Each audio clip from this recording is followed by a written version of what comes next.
بسم الله الرحمن الرحیم. با نام و یاد خدا شروع میکنیم. سلام عرض میکنم خدمت قهرمان از مانع پارالمپیک که باز دوباره نام ایران و ایرانی رو بر سر زبون ها برد. اگر صحبتی چیزی هست بفرمایید.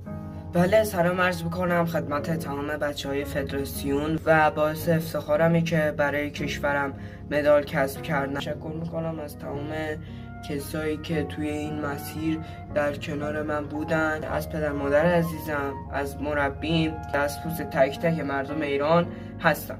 بله، ما قدردان زحمات شما و دوست شما و امثال شما هستیم. از طرف فدراسیون برای شما جوایزی تهیه شده.